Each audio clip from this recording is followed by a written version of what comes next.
நீங்க முடிங்க.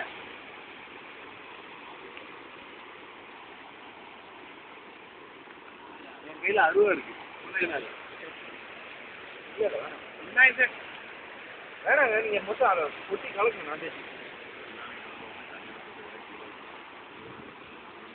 அப்படி வீடியோ எடுக்கிறோம். இங்கே நின்று எடுக்க முடியாது, பின்னாடியில் போனோம், உள்ளே விழுந்துரும் போல இருக்கு.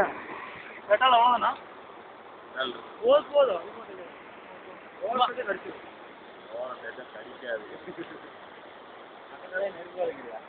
அட்டைப்பூச்சி கடிக்காம இருக்கிறதுக்கு கொஞ்சம் கொடுங்க. ஓப்பா எடுக்கிறதுக்குள்ள இறங்கிட்டாரு அவரு. அப்போ இவ்வளோ நேரம் எடுக்கும். ஏங்க எடுத்துட்டு தான் இருக்கு. ரன் இதில் போயிட்டு இருக்கு. கேமரா எடுத்தீங்களா? வீடியோ போயிட்டு இருக்கு. ஐயோ நான் என்ன பண்ணுறது? என்ன சார் காட்டுங்க காட்டுங்க காட்டுங்க காட்டுங்க.